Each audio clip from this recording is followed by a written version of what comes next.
FNaF Secret of the Mimic is one of my favorite Five Nights at Freddy's games. Security Breach was okay, but a bit of a disappointment, and Ruin was great, but it's not technically its own game. Secret of the Mimic, however, managed to actually be a well executed free roam FNAF game, something fans have wanted since the very beginning. While I love most of Secret of the Mimic, there is one section that stands out to me more than the others, that being the Big Top Showroom. After making our way past the lobby, we reach a huge room with a Mr. Helpful that tells us to make our way through the large doors into the showroom. Completing a pipe puzzle, we receive a ticket, shortly followed by an outstretched hand.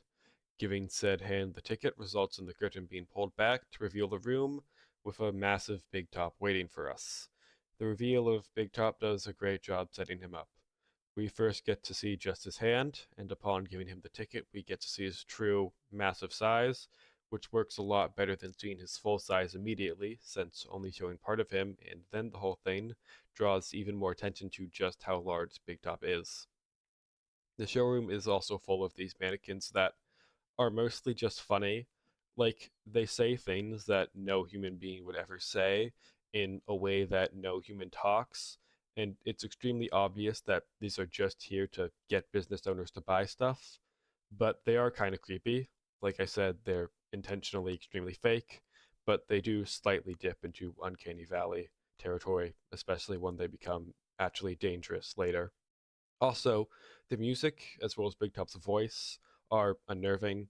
I can't really pin down why the music works, but I can tell you that Big Top's voice also falls into the Uncanny Valley, especially with the way he just repeats the same line over and over. Heading over to one of the games, we press start and probably win, seeing as most of these are incredibly easy. We are informed of our reward before the door opens and reveals that the room has changed. The lights are off, mannequins now block the path back to the entrance, and Big Top is now searching around the room.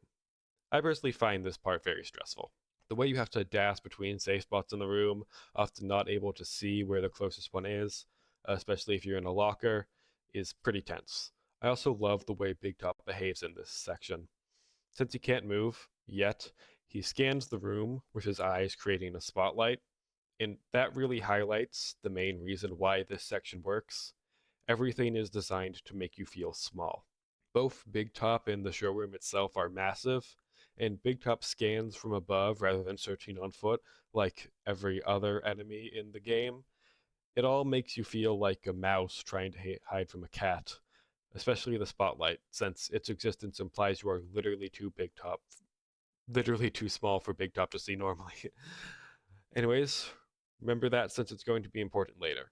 The way the mannequins appear and disappear also kind of adds to the horror, but it's also kind of dumb. It doesn't really make a whole lot of sense for a bunch of mannequins to appear and disappear and somehow manage to block your path every single time, which does make things a bit creepier because of the impossibility of it, but it is also a bit stupid for the same reason.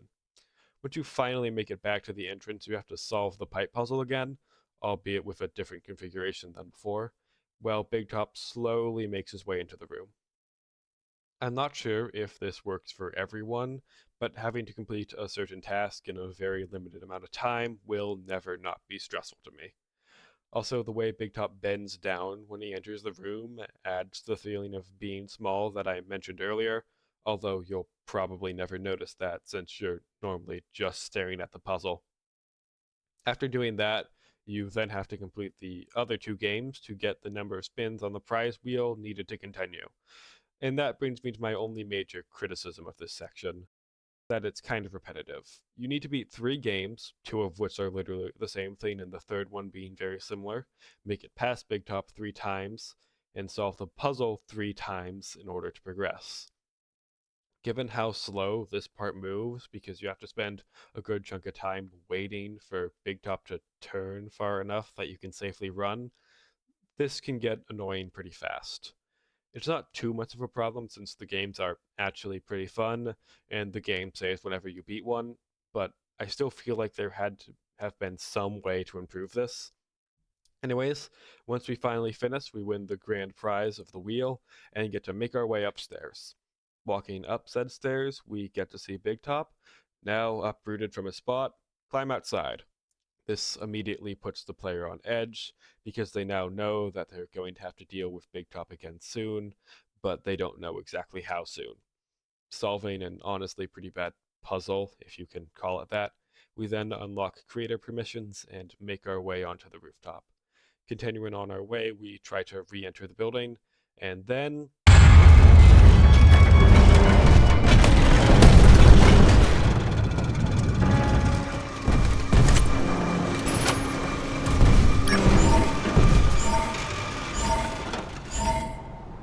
the game utilizes a strategy here that it does for pretty much every chase, where some kind of barrier forces you to just stand there for a few seconds before you can start running.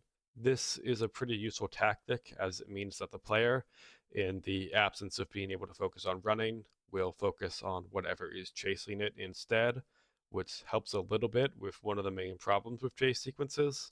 Once we get through the door and are back in the building, Big Top bursts through the ceiling and starts chasing us vertically. Running down the stairs, we eventually reach a series of hallways in which Big Top's arms burst through the ceiling trying to grab us, forcing the player to quickly react and change direction.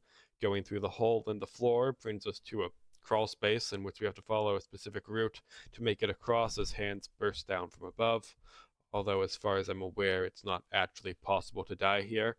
Finally, reaching the exit, we enter the next floor, and the music cuts out, only for it to start again almost immediately as Big Top begins to slam mannequins into the ground from above us. Once we finally make it past all the hallways, we return to the stairwell to be met face to face with Big Top, who then proceeds to accidentally bring the structure down under his own weight. This chase sequence might be my favorite in the entire game. It perfectly fits with the idea of making the player feel small. Big Top is so massive compared to the player that he is only actually fully visible to the player at the beginning and the end, in which he's either crawling down an entire stairwell shaft or bringing down said stairwell.